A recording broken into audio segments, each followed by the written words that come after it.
Trump blockades the Strait of Hormuz, and then rumor has it he's planning a major move. So what's this rumor all about? Today, I'll give you a detailed analysis.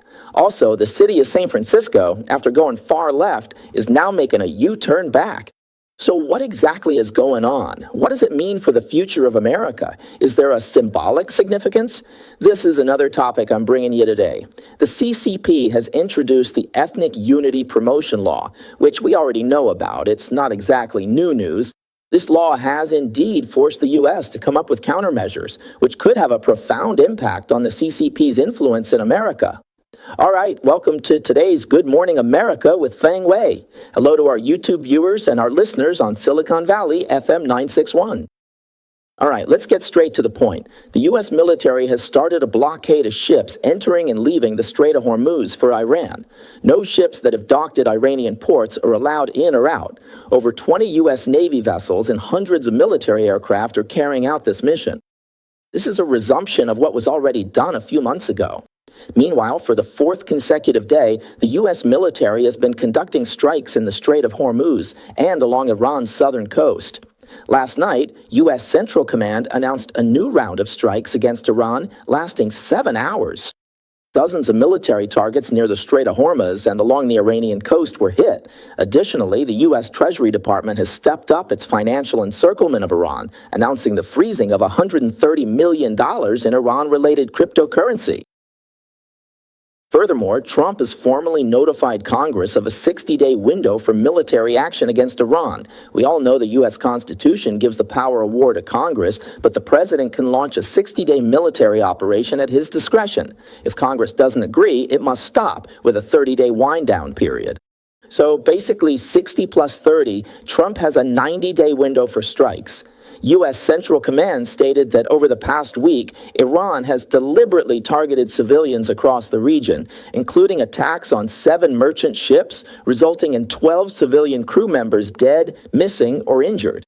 We now know one of the deceased was an Indian engineer, so the Indian government has lodged a protest with Iran, though it's likely futile.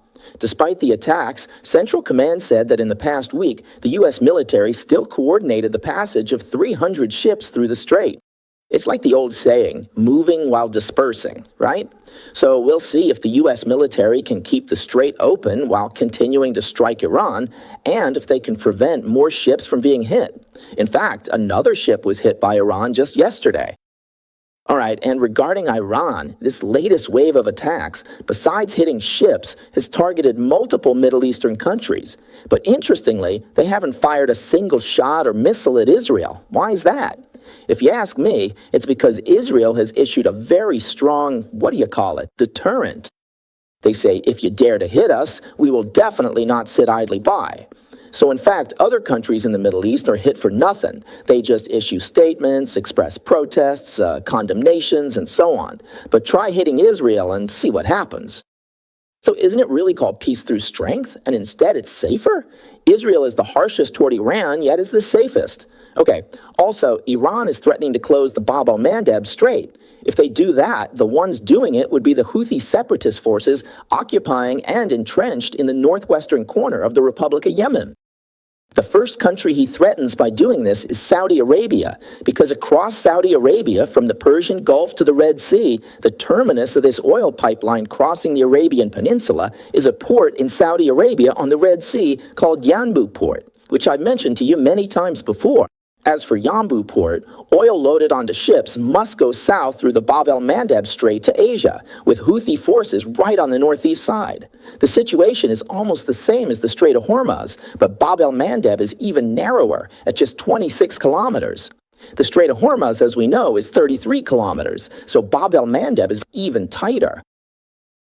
And here I need to make a correction. A few days ago, I told you about Karg Island, Iran's deep-water oil loading port, that it's 80 kilometers from its coastline. Actually, I was wrong. It's 25 kilometers. Let me correct that. But regardless, it doesn't change one reason why Karg Island could be held by the U.S. military after being captured, because it's an offshore island.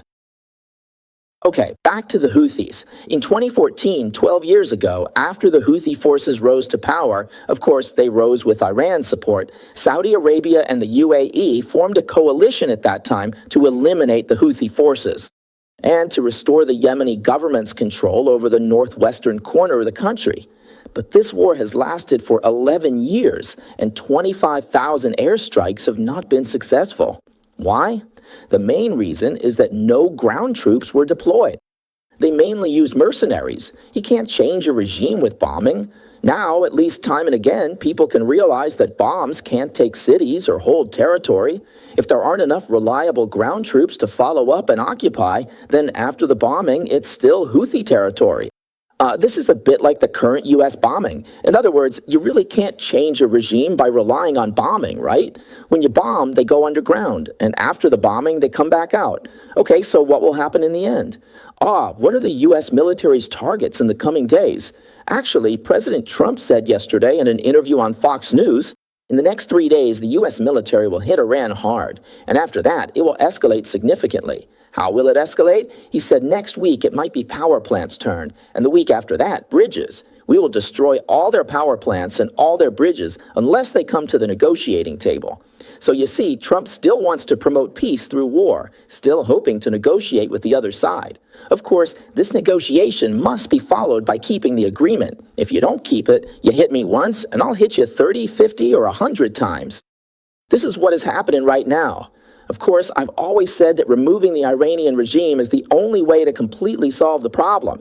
But Trump doesn't have such a desire at the moment. In my view, I don't see that desire. Okay, but it's very interesting. In an exclusive report by Axios today, it said that 3 insiders familiar with the White House revealed that President Trump held a meeting yesterday in the White House Situation Room.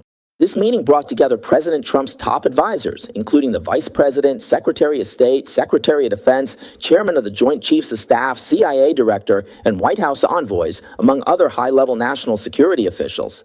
The meeting focused on a new plan to launch a devastating strike against strategic targets in Iran. Axios reached out to the White House, but they said they had no comment. I think Axios is a fairly neutral media outlet and unlikely to make things up, but what exactly is it? We don't know yet.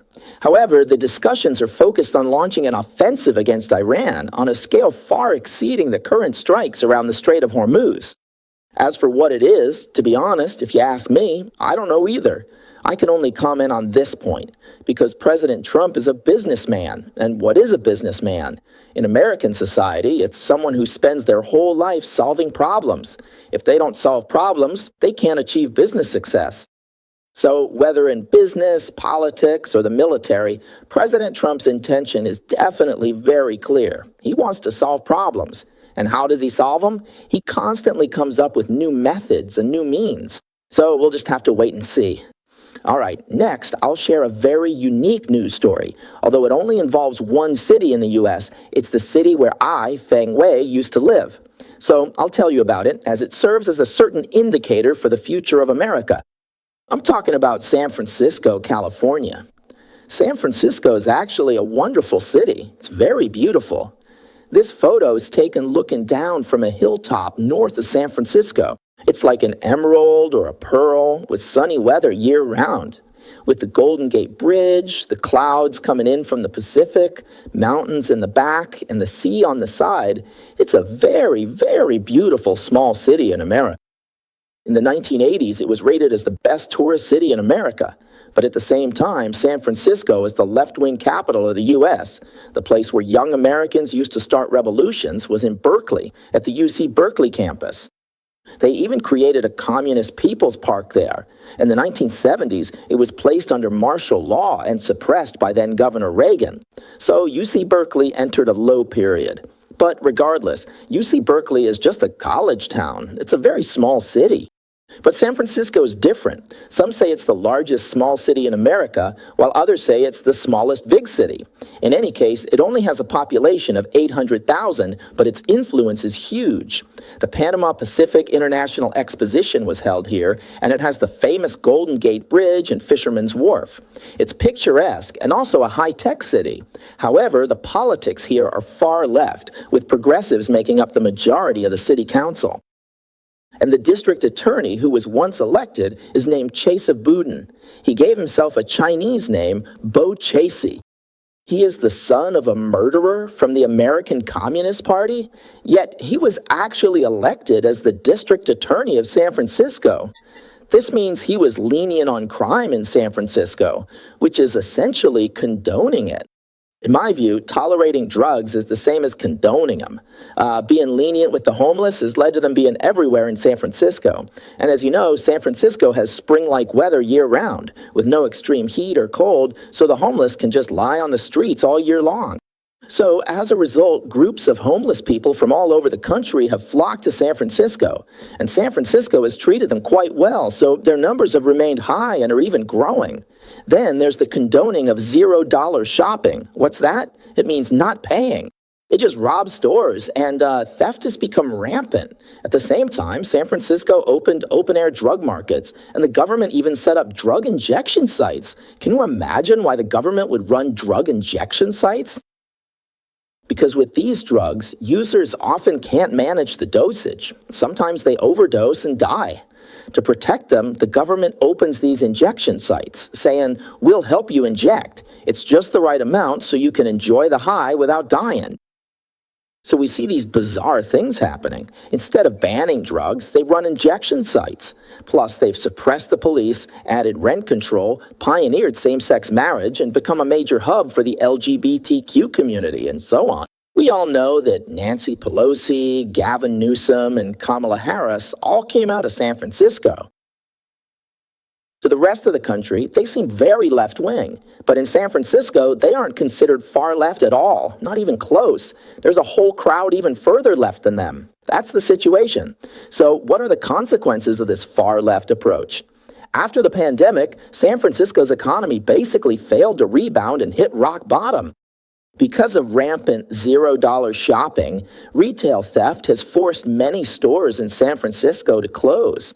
Office buildings in the city center have seen record-high vacancy rates.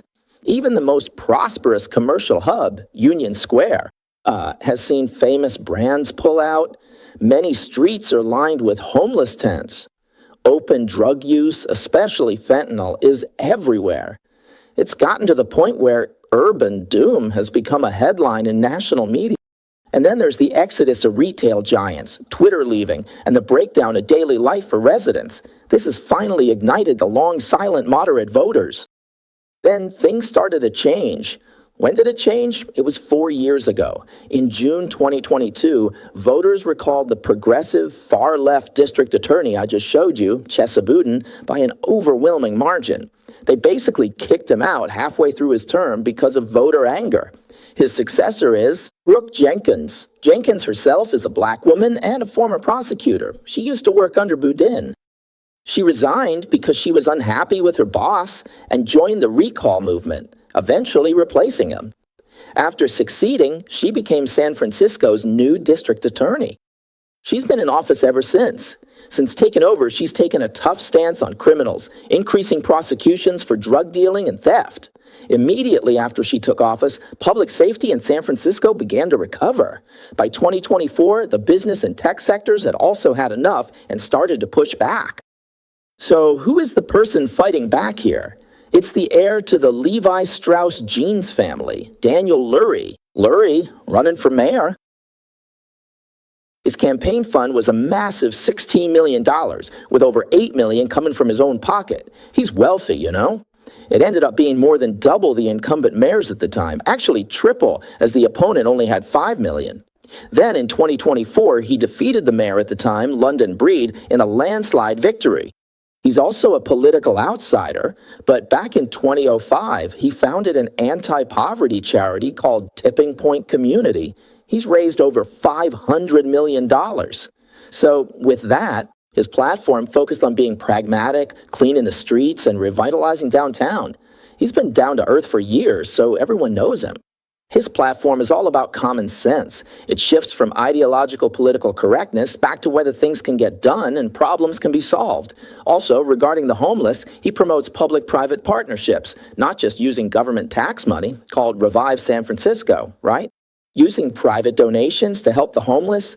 I'm not entirely clear on the specifics of how it's done, but moving away from the government to seek private help is the right approach because private donors won't just walk away after donating. Then, using his own money and support from tech elites and other wealthy individuals, he gained enough influence. As a political outsider, he shed the incumbent's baggage and used a tough, pragmatic platform on public safety and drugs to tap into the anger of a city tired of disorder. Just like that, he won in a landslide. After being elected, he governed his way. But a mayor alone can't do it all, as the Board of Supervisors has immense power. He had to win them over. So he's building what's called a political machine, one made of moderate Democrats. You might ask, what are the Republicans doing? There's so few, they have no influence. So it's all about factions within one party. So this moderate Democratic political machine called Believe in San Francisco and Neighbors for a Better San Francisco are groups backed by the business and tech sectors. They've poured in millions, so they're well funded.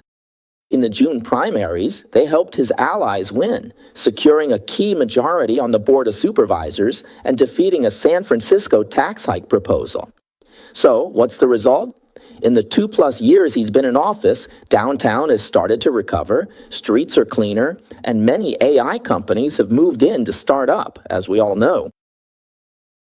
Additionally, the crime rate has dropped significantly, and San Francisco is becoming safer. The mayor's image as someone who gets things done without empty talk has won citizens' praise. In a recent poll, what was Lurie's approval rating? 74%. That's very high. So after swinging to the far left, San Francisco voters are now swinging back and embracing a centrist political path in a city long defined by far-left policies. A U-turn is currently taking place. Okay, so what does this show? Here is my commentary. First, when American cities like this go to the far left, they swing back. This is the pendulum effect in American politics. As long as elections are reliable, the pendulum effect will happen.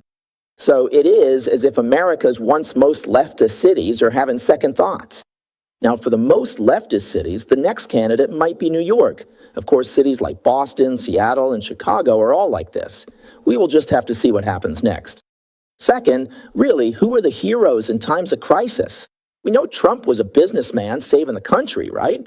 Well, Lurie is also a businessman saving the city. I say city, but I mean saving the urban center. A similar thing is happening in Los Angeles, where businessmen are stepping up to run for mayor to bring reform. These people feel they can't just focus on their companies. They must look after the country or their city, or look after their state. But the most fundamental thing here is that the electoral system must be reliable, right? Otherwise, if the vote count isn't reliable, nothing else matters. So what I am trying to say is that in America, the wealthy and the resourceful have a responsibility, because being wealthy and resourceful means having resources and capability. So when it comes to saving the country in times of trouble, the role of the wealthy is truly vital. I am speaking plainly here, and I do not know if you agree. Feel free to leave a comment, okay? Many of our viewers are from San Francisco or are familiar with it. What are your thoughts on the changes there? Please leave a message. Let's all take a look and see how real these changes in San Francisco actually are and what your impressions are, all right? Because San Francisco could be the future Seattle, the future Chicago, the future New York, or the future Boston. So on one hand, American big cities are falling one by one to democratic socialists. On the other hand, extreme American cities are waking up and coming back. Okay, next, let's talk about the CCP's so-called National Unity Promotion Law. It went into effect on July 1st. This law provides a legal basis for the CCP to carry out transnational repression against critics worldwide. Meanwhile, the United States Congress is taking steps to counter this. Yesterday, a bipartisan bill was introduced to increase penalties for foreign agents involved in transnational repression. This bill was co-sponsored by Democratic Representative Adam Schiff and Republican Representative John Curtis. It aims to define such crimes at the federal level for the first time and incorporate those definitions into the federal code. It also increases the potential prison sentence for convicted individuals by up to 10 years. The bill defines transnational repression, in part, as any act by foreign agents to harass, coerce, or threaten Americans, including the use of force or fear of death. A prominent recent example of transnational repression involves the coercion and harassment of Olympic figure skater Alyssa Liu and her father, as well as the threats and harassment against the Shenyang Performing Arts Group, which tours the United States annually. Of course, other less obvious, less high-profile incidences of harassment are simply too numerous to count.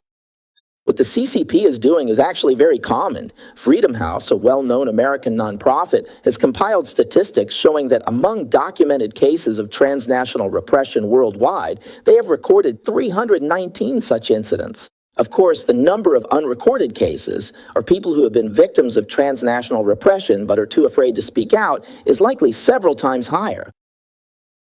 Now for Fang Wei's commentary. This is actually a natural reaction from the U.S. In America, everything is governed by the rule of law. In China, when you enact a so-called national unity promotion law, it's just for show. As long as the party decides to do something, it can, cracking down on this or that. They do this just for appearances, but in the U.S., it's a major step. Without a law, there's no basis for sanctions, and U.S. law enforcement can't do anything.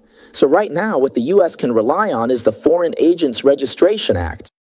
But its impact is actually quite limited. It's restricted to things like lobbying, and the prison sentences are also limited. Now, with the CCP's evil national unity law, they don't actually need extra laws for transnational repression, right? As I said, they just do it for show. By adding a new law, they've given the U.S. Congress an excuse to counter it by strengthening U.S. laws. And U.S. laws are the real deal, giving federal law enforcement more weapons and providing a greater deterrent to foreign governments. Deterrence, that's one aspect. Secondly, pro-CCP community leaders in the U.S. who have been cooperating with the CCP will now have to be much more careful, as they could be caught in this new legal net. The laws tightening around them will go beyond just FARA. It won't just be the penalties currently under the Foreign Agents Registration Act, they will become much more severe in the future. The third point to watch is the two parties. Honestly, they can't agree on anything, but when it comes to the CCP, they can cooperate on everything. Have you noticed that? Because the CCP's threat to America endangers our entire national security, both parties, and all American people, so both sides will react. That's why Democratic Senator Schiff said this is a national threat that both parties are working together to address. And this report shows that the scope of this threat is expanding. The Chinese Communist Party is making new, brazen attempts to increase its intimidation of those who dissent against the regime. Finally, one last comment. I also hope that both parties in Taiwan can adopt this same attitude. The KMT shouldn't distinguish itself from the DPP by being pro-CCP while they are anti-CCP. That's a losing strategy. It also violates the three-nose legacy of Presidents Chiang Kai-shek and Chiang Ching-kuo. No contact, no negotiation, and no compromise. The KMT should join the DPP in opposing the CCP and compete healthily on domestic issues.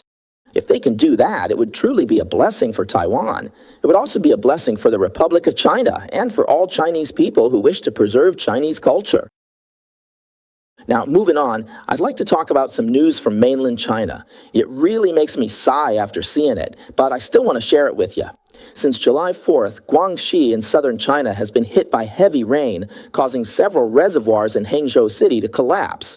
The floods caused massive casualties, but what's bizarre is that the CCP government only announced 39 deaths and 9 missing and hasn't updated the number since.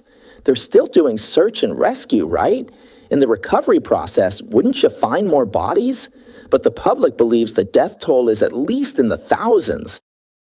After the Lilan Reservoir in Hangzhou, Nanjing, Guangxi collapsed on July 6th, the floodwaters started from Lilan village in Hangzhou-sei and rushed along the low-lying terrain. It passed through several villages and towns like Yunbiao town, eventually reaching Guigong City dozens of kilometers away, and even the border of Guangdong. When the flood hit, there was no adequate warning in most areas, especially those near the dam. Many people had no time to escape and were instantly swept away. There's a town in the flood's path called Yunbiao Town. Do you know what its population is? 86,000 people, not 860, but 86,000. A resident of Longzi Village in Yunbiao Town said that in just one team of his village, over a dozen people were all swept away. He said that when he returned, the air was filled with a stench. He said the death toll is definitely in the 4 digits, at least over 1,000. A dispatch point in Yunbiao Town on July 12th alone received 250 body bags. Another resident of Yunbiao Town told reporters that everything in the entire town was swept away. He said there's too much he can't say here, but his home was wiped clean. As for the death toll, he didn't want to mention it, saying he didn't know how to put it, and to just let it stay in everyone's hearts. It's just really heartbreaking. An area bordering Yunbiao Town is called Zhenlong Township. A resident there told reporters that in their township alone, one entire village was completely gone. He said he didn't know about other places, but in Zhenlong Township, there are 8 villages, and one of them is completely gone. Many people are buried forever, with at least 500 dead. So 500 people in just one village. So, how should I put it? Let me give my commentary. Even though we're in the U.S., I really think we should care about what's happening in China. Why do these floods happen every year? Because the truth is hidden every single year. Because when you hide the truth, no one knows the cause, so there's no way to learn from it or avoid it. It'll happen again next year and the year after that. That's why those so-called dams in mainland China, built to withstand once-in-a-century floods, face such floods every single year. Because every year the Communist Party covers it up to protect its own regime. So it's really just... it's heartbreaking. The floodwaters break the physical dams, but what's even more concerning is the other wall the CCP has built, the wall of information censorship. With Fang Wei here saying these things and revealing the truth, how many people actually know? It's far from enough. So how many people actually died? How severe is the disaster? What's the underlying cause? I've actually made several programs about this, but people inside the firewall can't see any of this information. It's hard to get the truth from outside in, and that's the significance of this one-link firewall bypass technology, And here I want to especially thank all the friends who support one-link firewall bypass. Now, for a donation of $100, we'll give you a set, right? The hardcover edition of The Naked Communist, plus the audiobook. This alone is worth $128. Why? Because the publisher and I, both feel we should give everything we have, right? To help mainland China bypass the firewall. It's like you provide the funds and I'll provide the effort. That's the idea, yeah. For a donation of $300, we'll also include the ebook. Plus my personal signature. Yeah, you can't buy these signed copies on the market. That's how it is. No, I don't have it with me right now. It's The Naked Communist, right? So with one-link firewall bypass, you don't need to install any software. Just click the link and you can see real information from outside the firewall, including this program, right? So the donation link is right below the video. I'll thank everyone on behalf of our friends inside the firewall. Truly, I feel that if we can really form a great current, or a wonderful tradition where friends outside help those inside bypass the firewall to learn the truth, changing people's hearts is the most important thing for China's future change. I think over 100 years ago, overseas Chinese had to donate money to Sun Yat-sen to buy things like guns and explosives. That was a very difficult task, right? Today, we can just move our fingers or donate a little money to help bring about change in China. I think this is such a meaningful thing. It's a deed of boundless merit. So I'll thank our friends outside the firewall here, right? On behalf of our friends inside the firewall, thank you all, for helping with this, To recap, for a donation of $100, you'll get this book plus an audiobook. And for $300, you'll get the signed book and the ebook. Yeah.